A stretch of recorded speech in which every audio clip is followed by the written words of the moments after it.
Hi everyone! I thought I'd get on here a little bit earlier. I'm just trying to pin this thing here. Hey Jason! Subtweet. Pub day. Chat. And... It's not letting me pin it. Let's see. Hi Alana. I'm gonna give it a couple more minutes before we start. For those of you that are tuning in, it is the birthday of my book baby, the Subtweet. I would say that I started working on it or thinking about it 5 years ago, and yeah, it's just been such a journey. I wanted to write something that I feel like I couldn't say in nonfiction.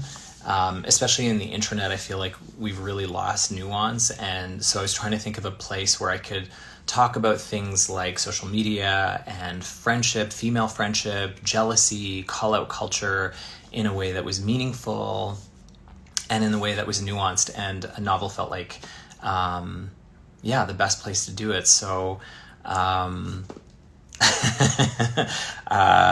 it's pretty exciting. It's finally out. And I thought today, because we're all at home and hopefully staying safe, I thought that I would chat, because the book is about friendship. I thought I would chat with some of my close friends to see what they thought about the book. So it's 11:01, and my first chat here is with Amber Dawn. So let's see if I can...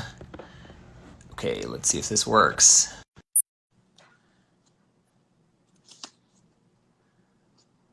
Just waiting for Amber Dawn to I'm sign. here. Hi! Happy book first. Oh my god, you look amazing. You look amazing. I like how you're by a bookshelf. I should have thought about that. Adam and I spent some time. Only one book matters right now.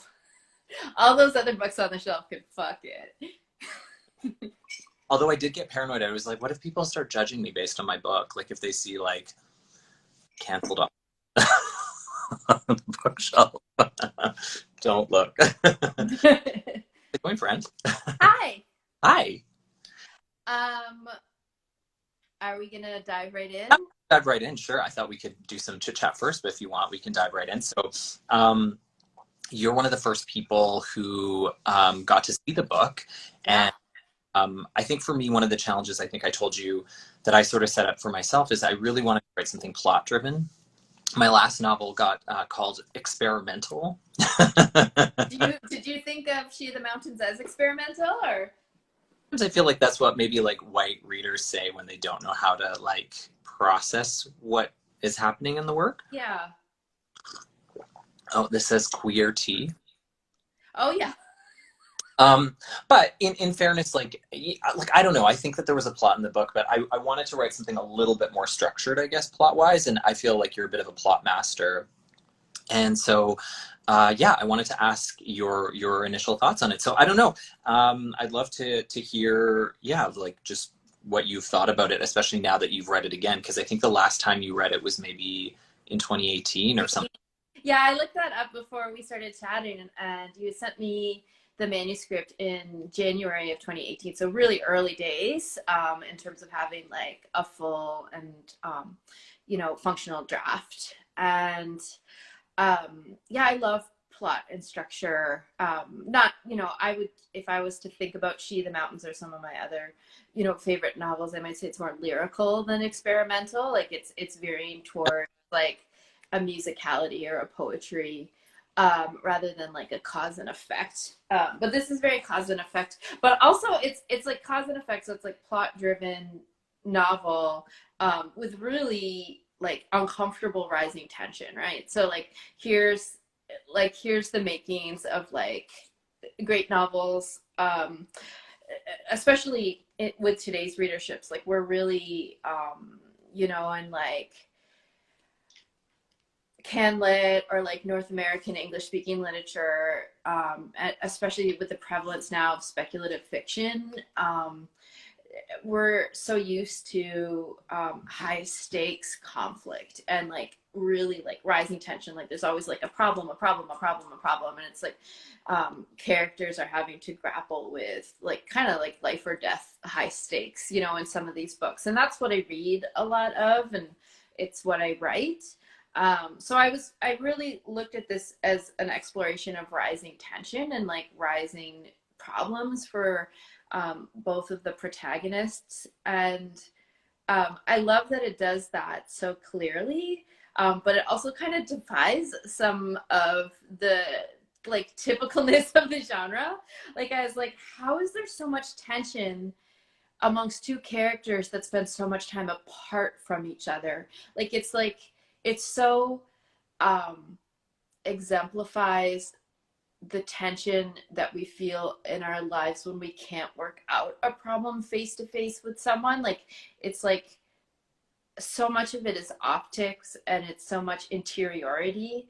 I feel like especially on Rukmini's part, like her internal thoughts really fucking make so much tension. Like both of them do.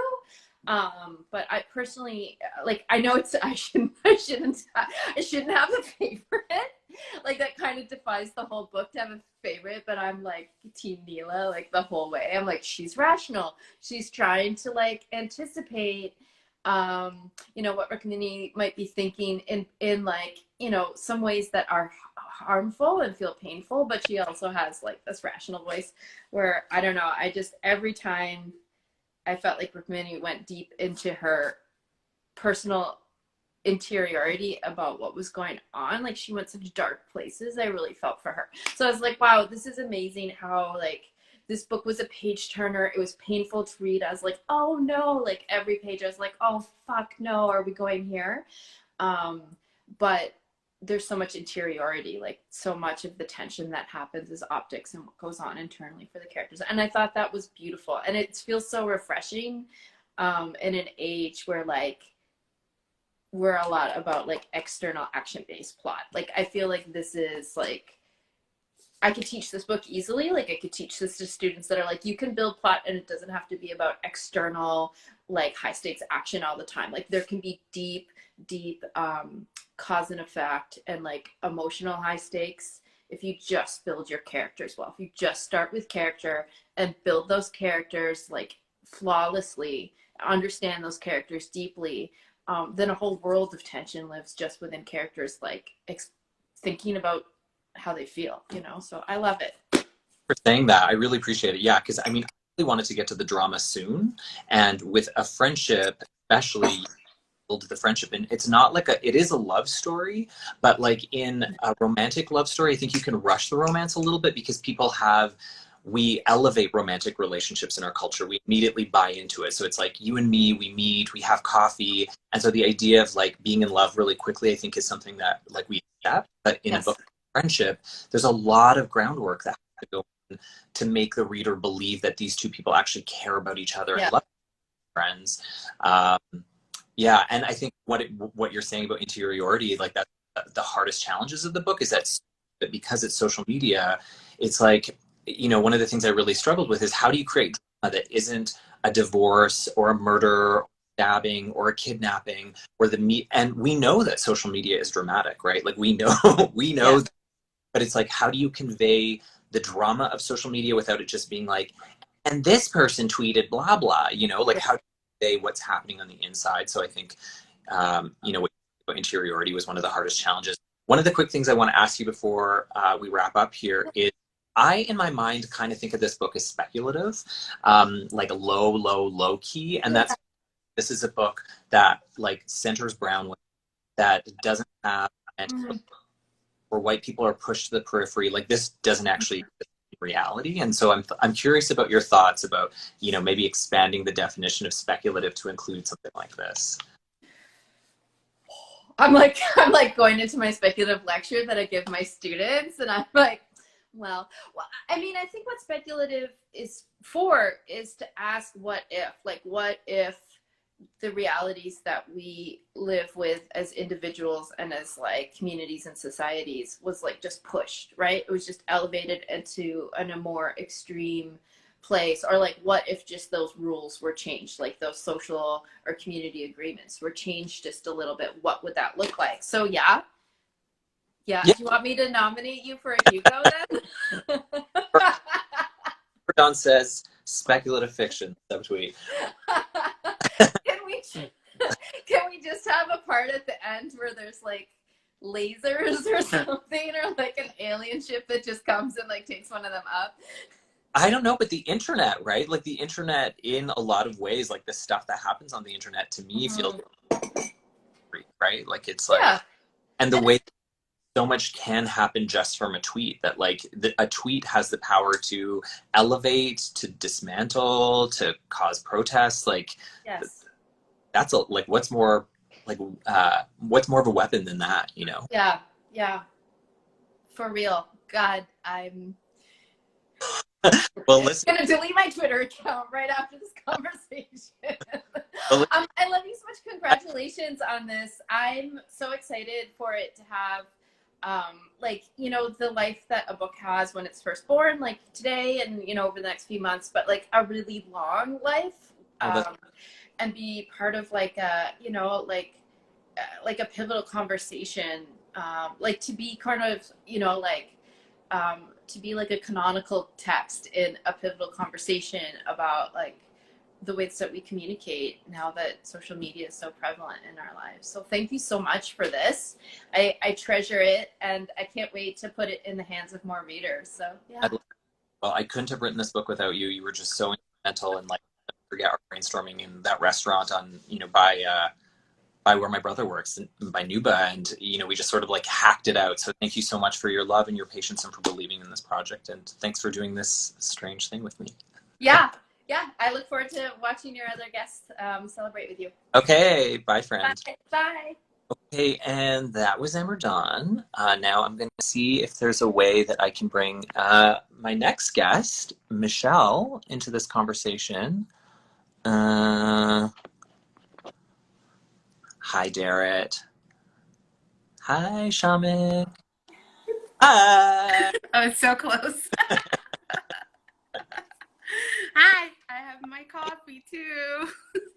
So maybe I'll just introduce you to everyone. I mean, everyone on the internet knows who you are, but you are, like, I guess, one of my oldest friends at this point, because all the others have gone. All the others vanished. We don't speak of them. So yeah, you're one of my oldest friends, and like we've been collaborators. Michelle has designed a lot of my projects. I'm trying to think, like artwork for Two Attached, God Loves Hair, my first book, What I Love About Being Queer. She designed all of those. Incredible designer, hire her, she's amazing. But yeah, so we've been like friends and partners in art for so long, and yeah, I thought it would be great to just chat with you about your thoughts as a person of color and as an artist and as someone who... is something happening behind you? Is the kitty cat there? Did I miss that? There's a kitty cat for sure. She really needs, as a Leo, she really needs. Hi. Hi, Ellie. Hi. Nice match. Yeah, and then as someone who lived in Toronto, like, yeah, I would love to hear, yeah, your general thoughts on the book. I want to point out that your note to me is thanks for being impatient, because I was super impatient about this and really bitter about everyone getting advanced copies and not me. And yeah, it's just stung a little bit, you know. I composed many a subtweet about it. You did, actually. It was like, Michelle is subtweeting the subtweet. I mean, I can't speak to like any like literary things, but like I really love that you captured that intimacy and friendships that I feel like is so rare, especially as we get older. And so yeah, I really miss those moments where you just like lie around with a friend, like listening to music, you know, like it's so intimate. And especially when it happens when you're young, because it's like, I mean, I feel like it becomes rare because, I don't know, people have other motives or whatever. We're like a bit more messed up. But when we're kids, we just like, it's so pure back then, right? And I feel like you really captured that, you know, where like, I mean, at times I was like, is this getting sexy? But like, you know, I think that's just, yeah, wanting drama. But like, I mean, and that's the thing about what happens in the book is just like that the drama that eventually develops is so heartbreaking, right? Because like, and I think it's so important to write a book that's not like a romantic relationship and really honors like the heartbreak of those friendships. And like, I mean, I don't want to spoil it, but just like I asked you about one character disappearing, and I was like, oh, I want them back, kind of thing, and you were like, well, that's what happens in life. People just kind of vanish, and it's true, and that's really stuck with me, you know, because it's just like, yeah, that's way more true to life than like this beautiful friendship continuing on, you know, especially as an artist too, and there's just like so many feelings that come up, you know, as like, you know, competition or jealousy or anything like that. So I think you really captured those things. Like that intimacy has really stuck with me, and I've been trying to think about when was the last time I had that with anyone, you know? I mean, when I drive to Calgary, we sit around and listen to music a lot, which is super nice, you know? Doesn't happen enough, and who knows when it will happen now.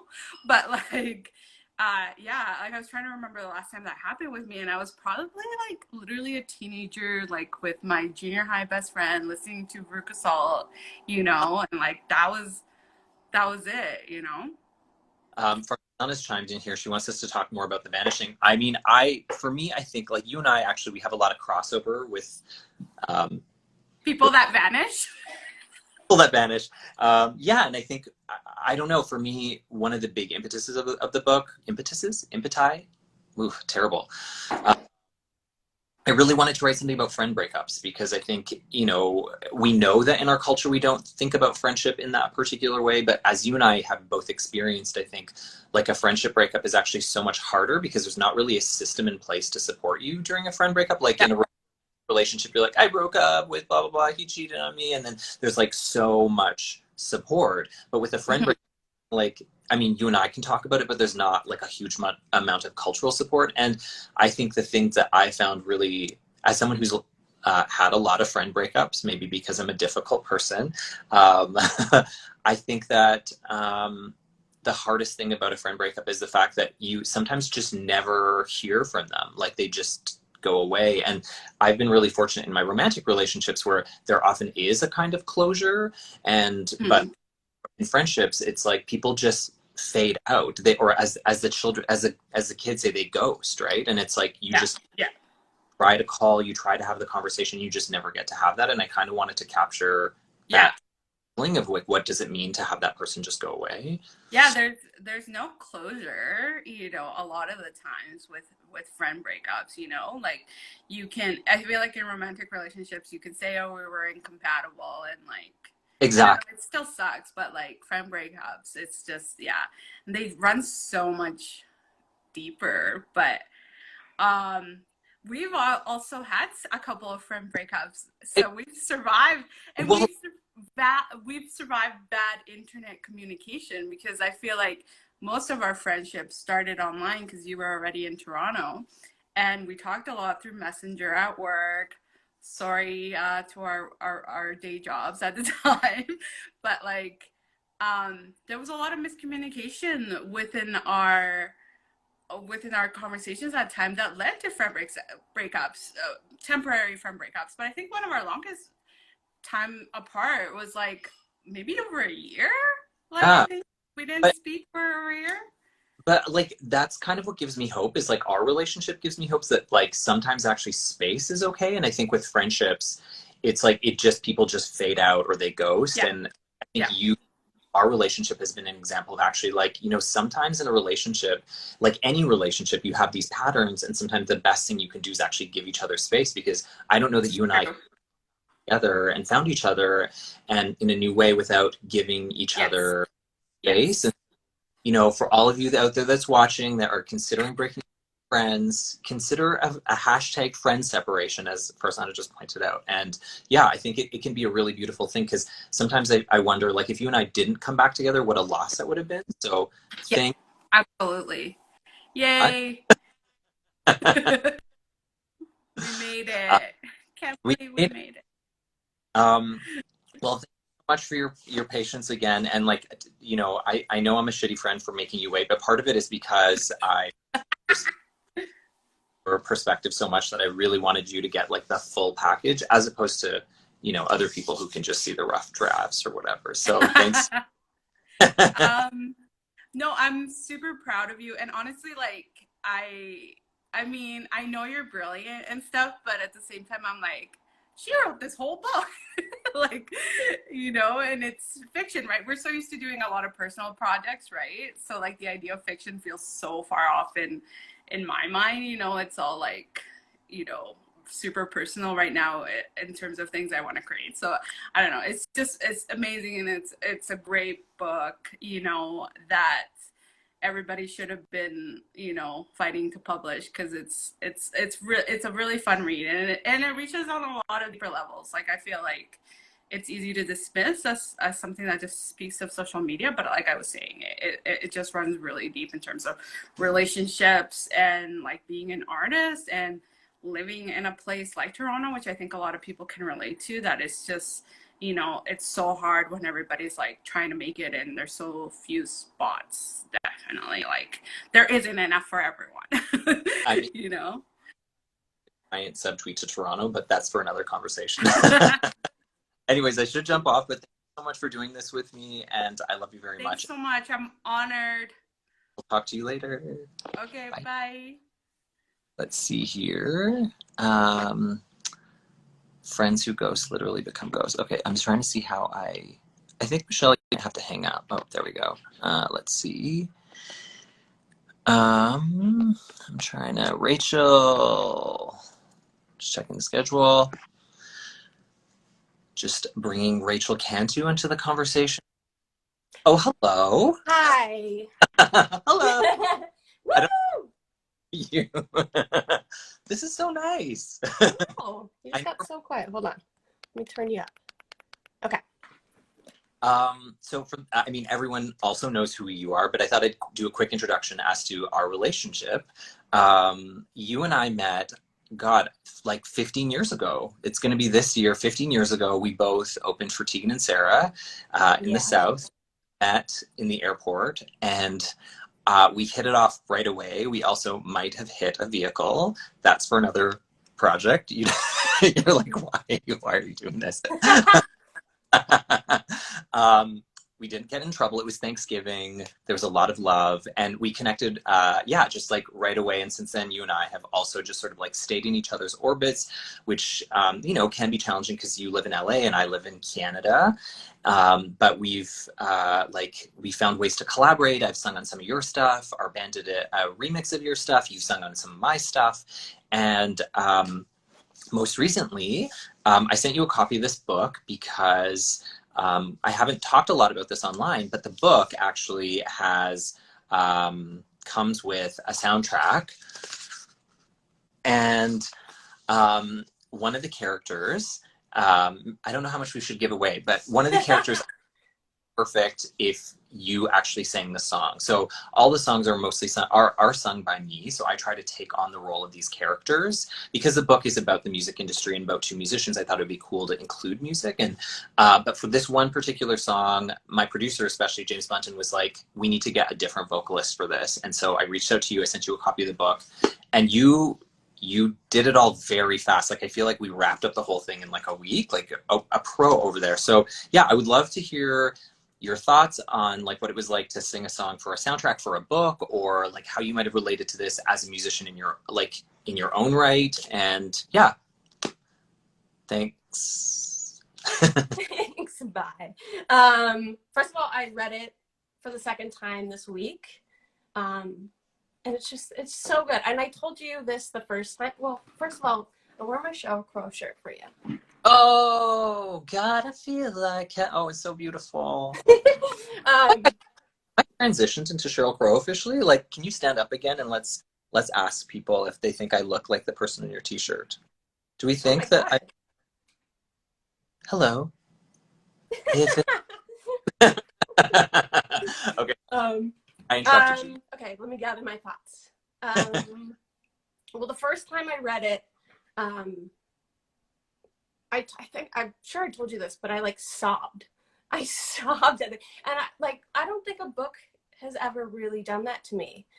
It was so, it just hit so real. And you talk about the friend breakups and stuff. And yeah, it's so beautiful. It was such a beautiful love story to the closeness of female friendship and like the best intentions that we have for each other, despite the stories we tell ourselves. And it really gave like a humanity to both sides of the story, which kind of gave me a piece too, which with friend breakups, it's kind of like, for me personally, I am like, but I still love them. I still admire them. I still like adore them. And they hate me. But this book kind of gave me a different perspective of kind of like, they're probably thinking the same thing, which is so interesting. Yeah, I mean, thanks for saying that. I think for me, it felt really not to be on any team. Like, I love that readers are finding teams, but I really wanted to write both characters so that like you could see both sides. And I think in any breakup, romantic or non-romantic, there are two sides. I mean, and this doesn't include abusive relationships, obviously, but like I think in friend breakups, it's I don't know if you've been a third party in a friend breakup, but it's like when you hear both sides, you're like, oh, like interesting. Like I see your point of view, but I kind of see your point of view, and maybe actually not talking is maybe good, Yeah. like the best outcome. But yeah, thanks for saying that. And I was thinking when you and Michelle were talking about having support around like a romantic relationship breakup, friend breakups are always viewed as like, I think, like they feel like a failure. If you can't make a friend work, what's wrong with you? Like Friends are supposed to be friends forever. Right? That's what we get beaten down as a kid, that an ideal friend is someone that lasts forever. And I mean, just to jump on that point, I feel like that one of the things I've learned in my 20s and early 30s was just like, actually, sometimes a good friendship is one that ends, like, I don't know, like maybe friends should last forever. I want to ask you a bit about the soundtrack, what it was like. So, I mean, maybe we'll just give it away. So you voice the character Haley Trace, which other people can read about, and you sing a song called Hey, Hey, Haley, which has become the hit song of the soundtrack to friends who actually listen to the soundtrack. My friend Darrett literally sends me videos of himself just like singing the song in his house. What was it like for you to voice a character in a book that you hadn't written? It's funny. Can I tell you who I pictured while singing it? Is that JoJo? Oh, that's great. I was thinking like more like Taylor, like that kind of, but JoJo's. I was trying to, but I was like, she was almost more innocent than, but the song was a little more innocent than that. So Oh. That's why I told you, I said I was like imagining myself in a pink bow in my hair, and you're like, that's weird. Yeah. Incredible job. And like, I mean, everyone's like, you should put the soundtrack on Spotify. And there's a part of me that's like, I mean, first of all, I want it to be exclusive to book readers. I want it to be like a special thing. But there's a part of me that's also like, but then Haley's song would be the most popular, and then fiction would become reality. Yeah, I hear you. I totally hear you. It was weird. I have to say, like, yeah, playing the white person is like, I was almost like, because as I was reading, and I wasn't seeing this character popping up for a minute, and I was like, no way would she ever ask me to sing these characters. Like, who's gonna, like, that's not. And then as soon as that character popped up, I was like, oh my God. I was like, but yeah. But it was great. It was really fun. I think some of it a cappella. Do you remember any of it? The chorus?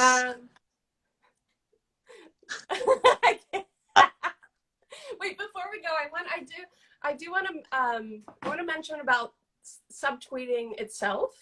Oh, and please, like, yeah. I have to say that some of your subtweets have kind of changed my life because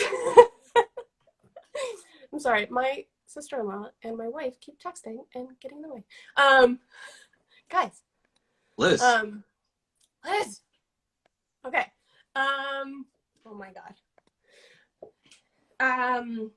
my Okay. subtweet. I have to say, you calling out white people was like some of my earliest times of like recognizing my own racisms and digging into that. And all of a sudden, like, I was so defensive. And yeah, of course, I thought as your white friend, like, those were pointed at me. And sure, yeah, they probably, in the general scheme of everything, like, yes, it was pointed at me, but that was my own, you know. And it really changed my life because it really, once I stopped being defensive about those tweets, is where my life started changing. And I got into anti-racism work and because of it. So they can have good effects. Thanks. I mean, thanks for saying that. I really appreciate it. I mean, I remember some of those early like tense moments around Twitter and like you and I kind of going back and like at first maybe having those conversations on Twitter and then knowing to move them off. And I think like, you know, my whole thing about this book and the internet is like, I don't feel neutral about the internet anymore, but I do think we have to find ways to engage with the internet in a way where we're constantly doing that internal self-work that you're talking about, where you like take the time to be like, is this actually about me? Is this not about me? And if you have like feelings about it, to actually reach out to the person, maybe not online. And like, you know, I just think that we just are so reactive in our culture. We see stuff on the internet, whatever it is, and we just assume it's about ourselves. And I don't think it's narcissism. Like, I think it's just, that's the culture is like, anyway, so I really appreciate what you're saying. And I agree, like, I'm not anti-subtweet. Like, I think that there are ways in which actually subtweets can be really powerful and the characters kind of talk about that. But anyways, I love you so much. And I'm so thrilled that yet another project together where we work together on something. And I'm looking forward to like the next 15 years of making art together. It's so beautiful. And the twists and the turns, I mean, it broke me. It broke me. I love you. I love you, friend. Okay, talk to you later. Bye. Hi, everyone. Thanks for staying. So we've got like a good half an hour left, and I'm just trying to find Shmina, I think. The twist, yes. Hello. Hi. Like, Oh my, this is so exciting. We're here. Pub We're day. here. Pub day, not together. Wah. Unfortunately, but yet together still. We got a quick question here. Maybe I'll answer while it's coming through. So one of the questions is, who's on the cover, Neil or Rukmini? And I want to say neither, because you know, that's something we worried about, putting like a single brown woman on the cover. But also there's so many books, like especially classic literature will often feature like this portrait of a white woman and like, you know, this like dress. And I was like, I would just love to see a brown woman on the cover of this book. I think it feels really important. So I'm going to say she's neither, or she can be whoever you want her to be. But on that note, I feel like I really wrote this book for us. Like I wrote it for brown girls. You know, one of the things I've talked about earlier in this conversation is that for me, it was really important to write a book about you know, women in their 30s who don't sit around and talk about the romantic relationships, but actually talk about other things. Because, you know, when you, me, and, you know, our other friends,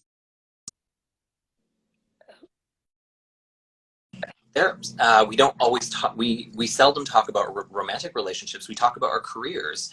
And so, you know, this book in a lot of ways was inspired by a lot of those conversations that you and I have with each other. And yeah, I'm just curious about, you know, your feeling of the book as a brown woman. I mean, first off, I just want to say I feel like I've lived with these characters for a couple of years now, so I'm just so happy to see them realize in this way. But yeah, I think the thing that resonated with me, you know, even when you were talking about the book and you were talking about the characters and then finally reading different versions, is it really does feel like the first time I've seen something that is like, oh, I can relate to this. This is what me and my friends do. We sit around, we talk about art, we talk about careers, we talk about friendships. Of course, we talk about romantic relationships, but again, that's not, so often in literature, that's what women are defined by. They're defined either by their romantic relationships or their caregiving relationships, whether that's to children or to parents or whoever. And it was just so refreshing to read something that felt like this is what we do, and this is what's important to us. Awesome. Yeah, great. I mean, I'm curious, like, so you've read the book multiple times. What's like maybe one of the biggest changes that you've noted? Yeah, or one of your favorite changes that you've noted, or one of the biggest surprises? Well, I didn't bring the final copy that I got when I self-isolated. So the last version I've read is the ARC, or the advanced reading copy. And I think, going back a couple of drafts, I know that there were additional characters who didn't make it into the final, and like different kind of storylines that went in interesting places that didn't really make the cut, I guess. Yeah, so the last version that I read, like I just love how neatly everything was tied together. Like I thought I would really miss some of those things, and yet it ended up being so full, and there's so much to everyone. Yeah.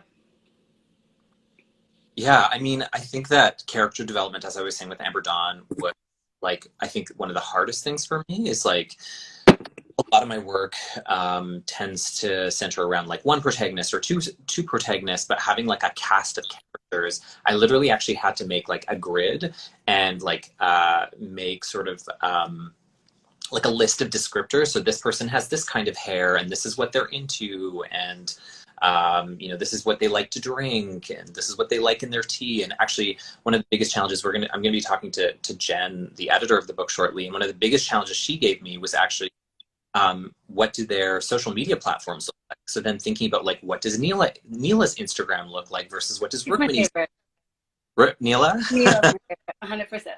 Just Can want you to say, I'd love to listen to Selfhood if possible. can you tell us what you like about Neela? Um, Or Rukmini? No, Rukmini over here.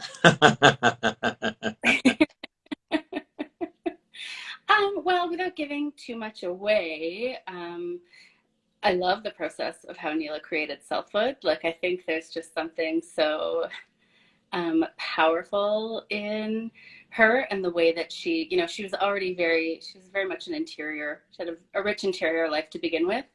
And then it feels like one of the ways she deals with what's happening in the friendship is exploring even deeper parts of her interiority. Yeah.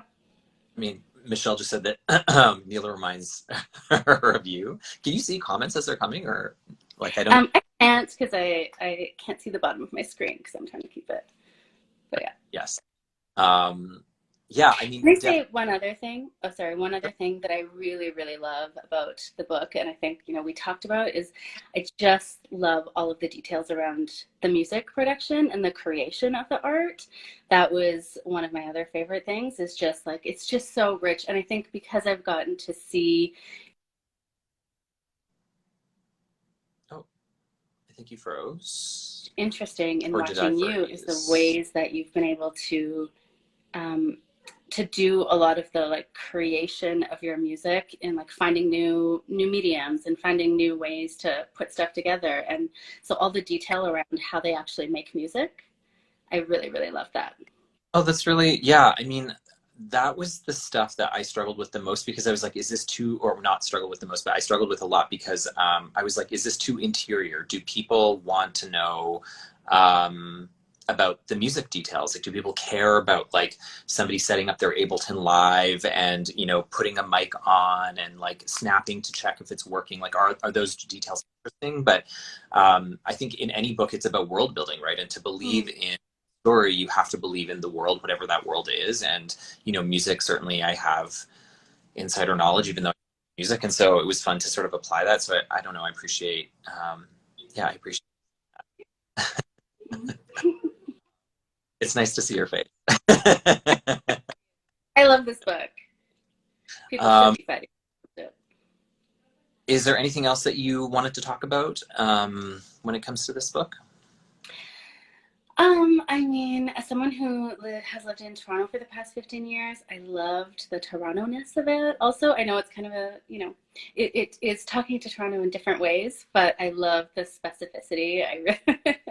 I really felt like I was there.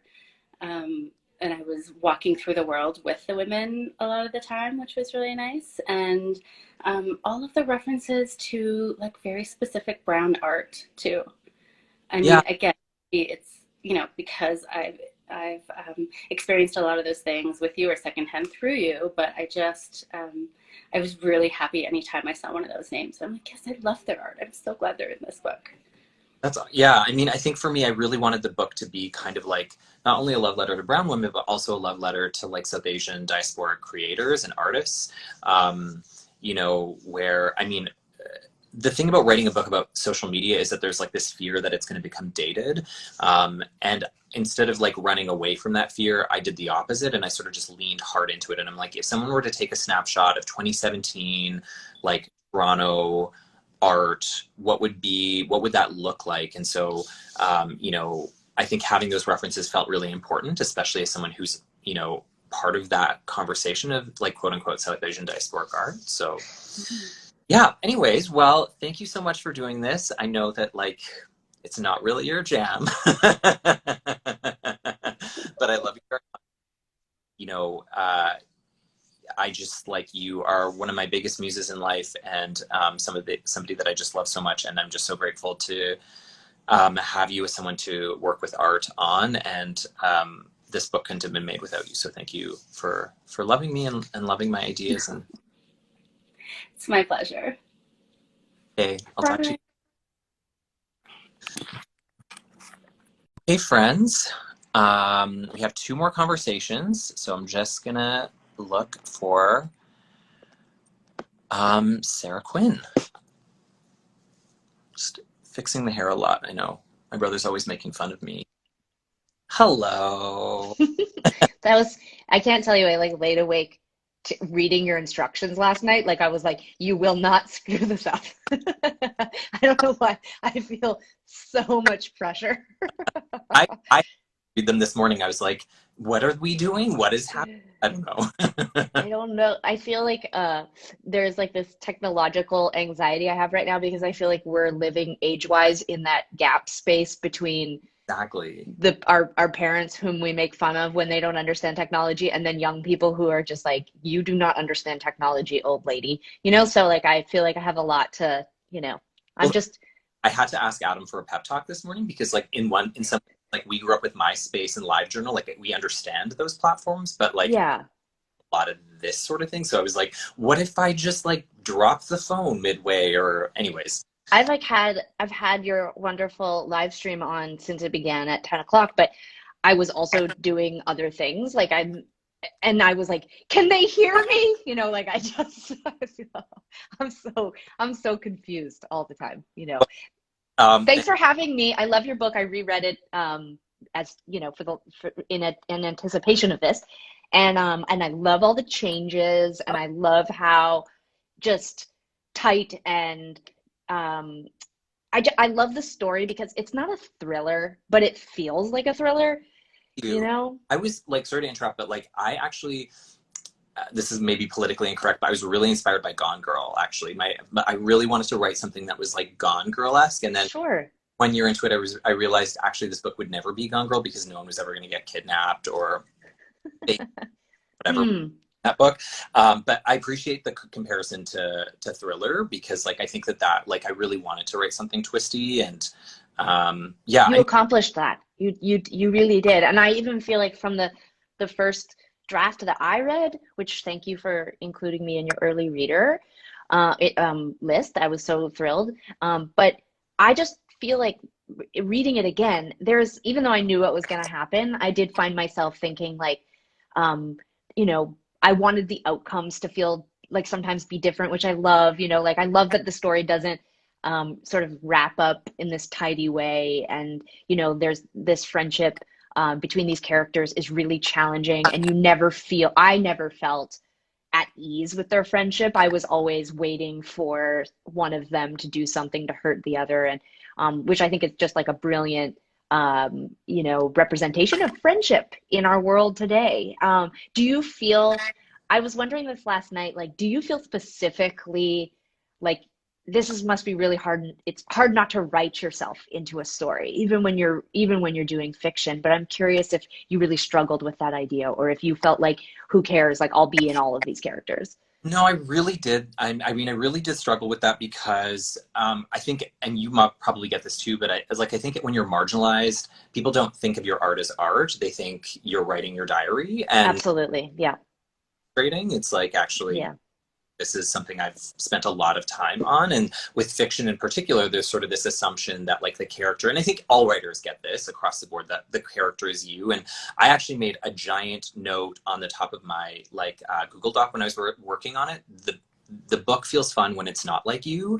And so like write what you know. Like, I mean, obviously I pulled from like the music experience and stuff, but like, for instance, like Neil is like very anti-social media, and it was really interesting to like try and tap into that. Like her Instagram is like all plants and shit, and I was like, what? Like I have feelings like that, but my Instagram is not that. And so I think I had to sort of reconcile the fact that people will see what they want to see, but I worked very hard to ensure that the characters actually had feelings. Like Rukmini loves grad school. It did not like grad school. It's stuff like that. I really quickly, I love that you took on moderator role. You're so good at what you do. I'm so bossy. I'm just like, you know what? We're going to go 2 hours on this thing, and I'm just going to ask you a bunch of questions. Well, I want to say that like, I was really grateful to have you as an early reader. And one of the reasons why I sent it to you is because in a lot of ways, well, I mean, first of all, I was curious about your perspective as someone who's like far more entrenched in the industry as a woman, in the music industry, like what your take was on it. Like writing about music is actually so difficult. And yeah, when you've probably had this experience where you've had a good music review where like the way they talk about the beat, it's like, wow, like how did you put writing is a skill, right? So I think I felt very like self-conscious about like, does this feel accurate as a musician? And I think you also have been someone who has not shied away from the internet, right? Like I think we're sort of generationally the same. You're only 1 year older than me. Like I think you've been on the internet and doing stuff on the internet, like from day one in a lot of ways. And so because this book sort of is about that intersection of music and the internet, I was just sort of curious, like how it read to you in those particular areas. I always hesitate when I'm looking at reading something and it has a music business entertainment industry thread or narrative. I'm always a little bit like, oh God, I'm not gonna like it. Or even on television, like I remember when I watched that show Nashville, I was like completely prepared to hate it, and then I was like, this is the best thing I've ever seen. But I thought you did capture it really well. And I think what I was reminded of again rereading the book is that there is this sort of interior world of someone who is creating something, and you want to feel authentic. Like when I think about Neela, like, she really is this wonderful, creative, serious, capital A artist. And, and what I love is how representative that is of so many of us in the industry. And yet, I don't know if it's being Canadian or whatever. There's also this part of us that's like, don't take it too seriously. Don't seem like that person who, who's sort of like hand wringing over the tiniest details and authenticity and that sort of thing. And I love that you sort of balance her with Rukmini, who, is sort of like, I don't know, I just made this thing and damn, it's just popular. What can I say? Like I sort of love that too, because we've all witnessed that happen. And I think I think that tension is sort of like what I found really accurately represented, because that struggle is there in the music industry for me, how I view others and also how I view my own music. And this, we've talked about this a lot over the years. What authenticity means to for some people is really different than what it means for other people. As a woman, I always felt like if I didn't do everything, if I didn't write every note and every guitar part and every lyric, somehow that made me less than, or a puppet, or whatever it was. And that was of particular interest to me in your story. Did you feel like one character was more you and one character was more Tegan? I'm joking. You know what? I didn't, but I think I was like, I'm attracted to, I mean, this is just my own personal opinion. I mean, Neela's kind of like, she's sort of mean. Like she's like she kind of scares me. You know, like in the book, I was like, does Neela hate me? Like, you know, like I just sort of like, she's a little scary, which is like kind of my type, you know? So like I was sort of like, oh, I would be like, I'm more Rukmini. Like I would definitely like want Neela's approval. Right. But then I also sort of feel like I would have been like, there's the scene you write about where they're listening to music and then they hug each other and Rukmini says like, I really like you. And I was like, I would never do that, but like I'd be thinking that, like, you know, so like I'm just, you know, I'm so I really related and connected to like the desire to be liked, you know. A lot about how like in a romantic love story there's always the declaration, and like even when your friends are dating it's like, have you said the L word? But in relationships we don't honor that. Like there's no like declaration that happens, and so it felt really important to like, and Rukmini, who does have this desire to be liked, it felt so for her to be like, I really like you, you know. I have friends who I've known for like 20 years who I haven't said I love you to, you know, like, I mean, and then there's people who it's very effortless, like sharing that intimacy. And I think, again, like there are so many, I just want to, for people who haven't read the book, like there's so much more, and this is a really sophisticated story. I'm really hyper focused on this thread because I feel like it's hard making friends. And I love that this story ultimately is about what is so hard to share and to ask for in a friendship, especially a creative one where there's so much at risk, especially when Rukmini starts to have success in a way that, let's be honest, Neela has never and probably won't ever. And so that tension is really interesting too. And I just feel like that's like it's just a really wonderful examination of that in the book. Well, I love you so much, and like I love you, but we say I love you all the time. It's true, we do. I'm glad that we do. And I was just talking to Rachel, and you know, we also met 15 years ago, which is just like wacky. And I just feel so grateful to have you as like, I always say you're like one of my like older sisters, and I look up to you so much as an artist. And I feel like every project I make, I like Rukmini you and like really want your approval. So. Well, I love you. I'm always inspired of you, and inspired by you, and I admire how hard you work on everything that you do, and you always have such wonderful output, and the things that you make are fantastic. I'm proud of you. I love you. Happy book pub day, as they say. I'll talk to you later. Okay, bye. Oh. Hi, friends. We just have one more chat here. I'm just grabbing Jen.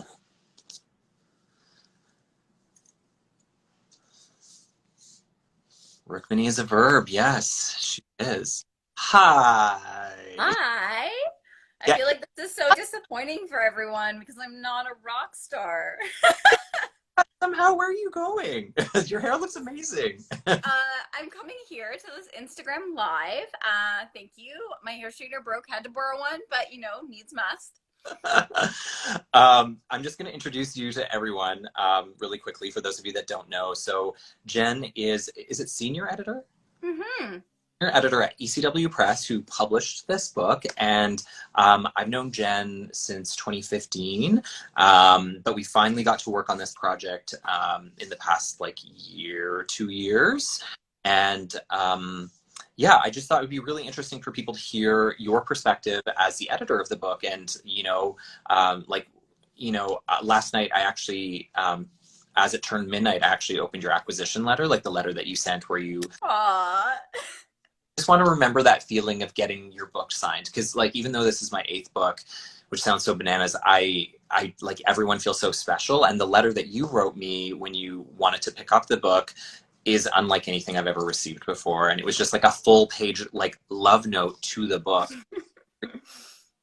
Yeah, I'm curious about you know, how your feelings of the book, like what it was like for you, if you want to talk a little bit more about like what it was like for you when you came across it, when we sent you the book, and, you know, how your feelings have changed about the book, especially, you know, as we move more and more into a virtual world right now. Yeah, any and all thoughts, welcome. Okay, let's go back in time to reading the book for the first time, which is just a little email that lands in my inbox very excitingly in like December, I think. And I remember finishing the book so vividly because my brain felt like it was on overdrive. And I remember like not wanting to engage with any music or any conversation or anything else, like, and I just like washed the dishes at my sink because I wanted to think about everything that had happened, because especially the book like just kind of hurdles to the finish line at the end there, and I think it like really gives you a lot to think about. So I was taken with so many parts of it. One of my favorite things is just considering like what we consider art, who gets to make art, who is the audience for art, and how like being someone who loves a certain kind of art, like what kind of claim that gives you on it. Not in the sense of like claim as a creator, but the ways in which the audience participates in the art, I guess. And so I loved that. I love that it's a book about friendship. I was really hoping that we weren't going to tread into romance as I was reading it. I remember that feeling too, being like, oh, I really just want them to be friends, because you're totally right. Where are the great books about friendship? And I think about my friends as some of the most important relationships in my life, relationships that are so two-dimensional often, when like I don't recognize those relationships on TV a lot, like all the time. And so even though this relationship is fraught in some ways, they do love each other so much and support each other. And like having Neela help Rukmini prepare for tour, like that's such a beautiful like moment of caregiving that I love so much, that has no expectation really, like a romantic relationship has like this kind of proprietary nature. And I just love the nature of their like kind of collaborative collaborative friendship. So that really stood out for me. I love that it's fast paced, that it's funny. Yeah. Some of my favorite parts are like the faux news stories, still make me laugh. The interview with Marcus is like amazing. I love that there's like almost no men in it. So here for a book that has basically no men. It really allows us to meet these different women and let them take up space, and give them time to reveal their like interesting selves. Yeah, no, I mean, thank you for saying that. I think for me, it was like I actually made a list in my Google Doc. I think I was saying to Sarah Quinn right now that like one of the things I wrote at the top of my Google Doc is it's only fun when it isn't you. So I really tried to lean into the characters. Like if I liked something, I would deliberately make the character not like that thing, just to like give myself that challenge. But I also made a list that was like no romance, no white people, like I forget what it was. It was like no romance, no white people, and like no men. And I think it was like really trying to see like, could I write a book about female friendship that like actually like really centered brown people, and like really centered their conversation. They weren't outsiders, where we weren't looking in on them through like the white gaze or through the male. Really centered. And I mean, writing female friendship is very hard. It's so hard not to write a character that, like, the thing is, female stories do exist, but often it's like it's female rivalry, right? It's like one character, we talked about this when we first met. It was like, well, when we first met to talk about the book, but we talked about like, you know, how one character is smarter and one not as smarter. One character there's the prettier one, or one character is the younger one. And so I was like, how do you write a book of two women who are actually like unique in their own right, but that the relationship isn't centered around rivalry, or that that's not the premise, and that the rivalry sort of like, if it happens, is because of the system around them, right? Like I really wanted to push this idea that like, women can't get along, because I do think it's one that's like ultimately sexist. I think you did a really good job at avoiding that by making them such good collaborators, and so complementary, like that they very much Hi, friends. Not sure what happened. Sorry about that. Not sure what happened, friends. Just gonna see if I can find Jen here.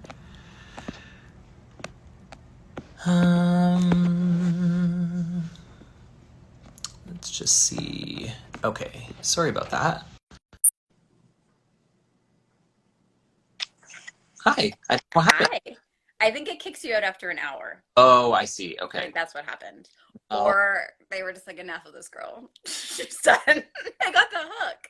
Well, I just want to thank you so much. I mean, I think Sanara just said this, but like an editor can like really like make or break a book in a lot of ways, and in so many ways, like you really need an editor who gets what you're doing. And I think as a writer, it's always like looking for a publisher. Like that's always the emphasis, is finding the publisher, getting your book signed. But I think like working with you and the letter that you sent me, it was also a reminder that actually there are humans on the other end and have like a perspective that like can be invaluable to your book. And I know I've thanked you like a million times, and I will probably thank you till I die, but I'm just a really challenging book on so many levels, and you just really got it, and you not dismissed, but you kindly dismissed a lot of the concerns that I had, and you really through a lot of them, and I'm so glad we got to work together finally. And yeah, thank you so much for everything.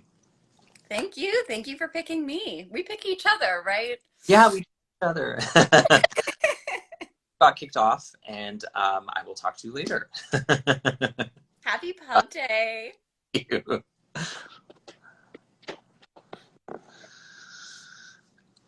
Well, thanks so much for watching. Maybe we get kicked off in an hour. I just want to quickly say thank you so much to all of you for joining me today. This is my first Instagram Live, and I feel a little bit out of my element because like my whole brand is like kind of like perfection. And as you saw, like there's not a lot of room for perfection on the live stream here.